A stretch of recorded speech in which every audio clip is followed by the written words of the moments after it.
Siang, Bu. Baik, bertemu lagi dengan saya. Kali ini kelas 12 mempelajari tentang SKI, Sejarah Kebudayaan Islam, yaitu tentang sejarah masuknya Islam di Indonesia. Sebelum kita memulai pelajaran pada pagi hari ini, marilah kita sama-sama berdoa. Ayo ketua kelasnya silakan dipimpin untuk berdoa. Ya Ibu, semua siap. Berdoa mulai.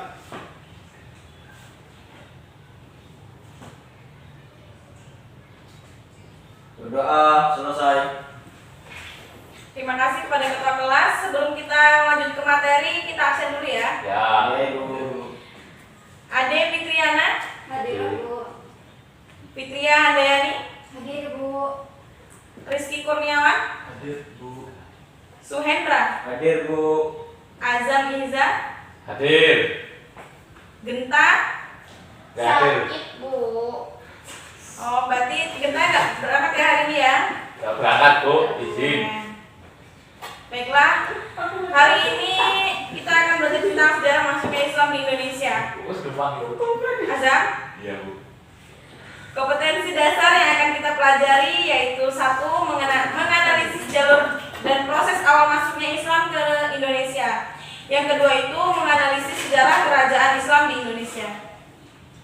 Baiklah, marilah anak-anak kita mempelajari tentang sejarah masuknya Islam ke Indonesia.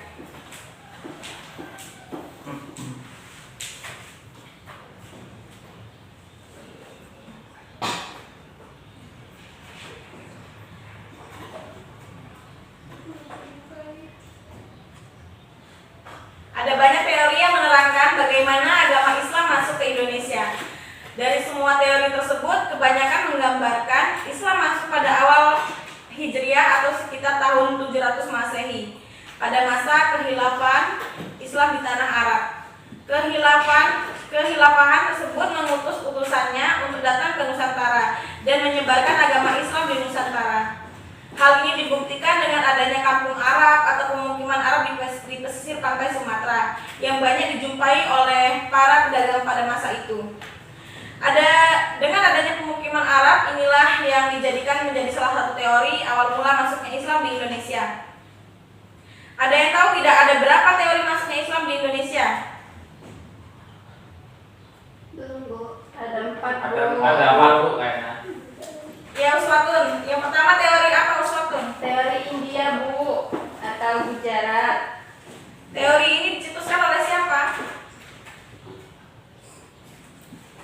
Oleh GWJ Drewes. Ya, benar sekali, Uswatun Hasanah. Teori India dicetuskan oleh GWJ Drewes dan dikembangkan oleh Snok Hurgronje dan kawan-kawan. Selain itu, teori India atau teori Gujarat ini juga diyakini oleh sejarawan Indonesia Sucipto Wirjo Suprato yang meyakini awal mula masuknya Islam di Indonesia adalah melalui Gujarat. Teori India atau teori Gujarat adalah teori yang menyebutkan bahwa agama Islam masuk ke Indonesia melalui para pedagang dari India, Muslim yang berdagang di Nusantara pada abad ke-13. Banyak bukti yang menguatkan teori Gujarat. Ada yang bisa menyebutkan apa bukti masuknya Islam di Indonesia itu melalui teori Gujarat? Ada yang tahu? Salah satunya adalah makam Malik As-Saleh. Ya, benar. Ada yang tahu lagi? Tidak ada? Mati. Tidak ada Bu. Tidak ada, Bu. Baik. Kita lanjut ke teori yang kedua ya, yaitu teori Arab. Arab. Ada yang bisa menjelaskan tentang teori Arab? Teori saya Bu. Ya, Uswatun. Teori Arab atau Mekah itu merupakan teori Islam yang menyebutkan bahwa Islam masuk ke Indonesia langsung dari Arab pada masa Khalifahan. Itu Bu. Ya, benar sekali. Kemudian teori Arab ini didukung oleh J.C. Fanlur hingga Buya Hamka atau Abdul Malik Karim Amrullah. Pada bukunya yang berjudul Sejarah Umat Islam yang terbit pada tahun 1997, Buya Hamka menjelaskan bukti-bukti masuknya agama Islam di Indonesia. Bukti yang dimaksud Buya Hamka ini adalah berupa sumber dari naskah kuno Cina yang menyebutkan bahwa sekelompok bangsa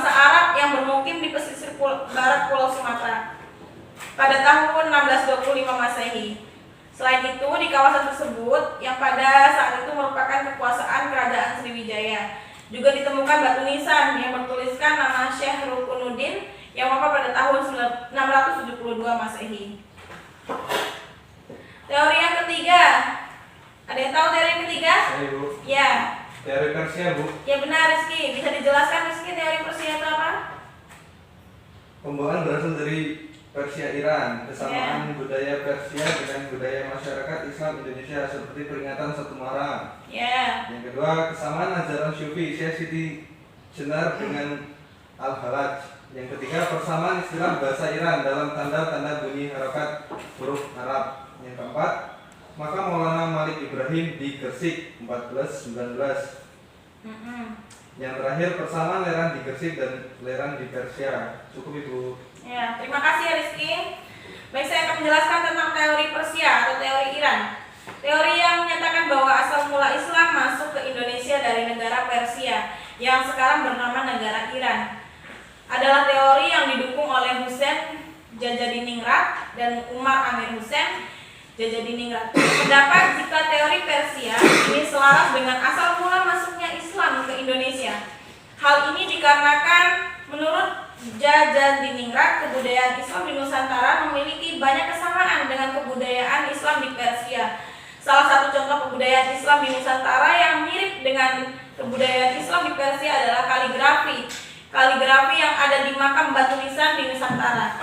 Ada pula beberapa ritual keagamaan seperti tabot di daerah Bengkulu dan tabui di daerah Sumatera Barat yang hampir sama persis dengan ritual keagamaan di Persia yang diadakan setiap tanggal 10 bulan Muharram. Ayo, untuk teori yang keempat ada yang bisa jelasin? Tidak ada? Baik, teori yang keempat itu teori Cina. Teori Cina merupakan teori yang menyebutkan bahwa ajaran agama Islam masuk ke Indonesia berasal dari Cina. Agama Islam sendiri berkembang di Cina pada masa dinasti Tang pada tahun 618 sampai 905 Masehi.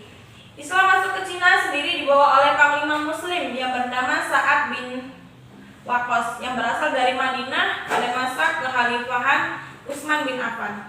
Bahkan salah satu kota di Cina pada masa itu yakni kota Kanton pernah menjadi pusat dakwah muslim di Cina. Dalam buku Islam ini In China yang ditulis oleh J.B. Barley 2004 menyebutkan bahwa relasi antara orang-orang Islam dari Arab dengan orang-orang Cina terjadi pada tahun 713 Masehi. Masuknya Islam ke Nusantara juga diyakini bersama dengan banyaknya migrasi orang-orang Cina Muslim ke Asia.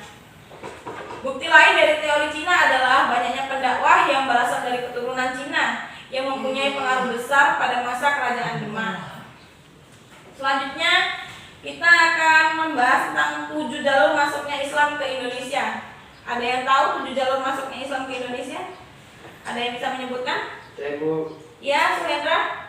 Jalur perdagangan Bu. Ya, benar. Terus? Pernikahan Bu. Ya. Lalu ada lagi? Terus jalur pernikahan Bu atau perkawinan. Ya. Cukup? Cukup Bu. Baik. 7 jalur masuknya Islam ke Indonesia itu yang pertama perkawinan. Benar kata saudara Suhendra tadi. Cara kedua adalah melalui perkawinan yang dilakukan oleh pedagang Islam yang datang ke Indonesia dengan wanita pribumi. Hal inilah yang membuat proses perkawinan menjadi semakin besar dan menambah masyarakat yang beragama Islam dari yang awalnya merupakan komunitas kecil menjadi kerajaan Islam. Ada juga jalur masuk itu melalui perdagangan yang dilakukan oleh beberapa pedagang. Masuknya Islam ke Indonesia melalui perdagangan dimulai pada abad ke-7 Masehi. Yang ketiga yaitu melalui pendidikan. Cara ketiga yang dilakukan adalah melalui pendidikan dengan cara membangun pesantren oleh para kiai. Jika kiai tersebut semakin terkenal, maka pesantren tersebut akan semakin berpengaruh dalam kehidupan masyarakat. Yang keempat yaitu tasawuf. Yang kelima kesenian, yang keenam politik, dan yang ketujuh yaitu melalui jalur dakwah. Ada yang ingin ditanyakan untuk materi pada pagi hari ini? Cukup? Cukup Bu. Baik, untuk tugas minggu depan silakan kalian rangkum tentang materi kita pada hari ini dan dikumpul ke Siap Bu. Ya, terima kasih. Ibu akhiri, wassalamualaikum warahmatullahi wabarakatuh. Waalaikumsalam warahmatullahi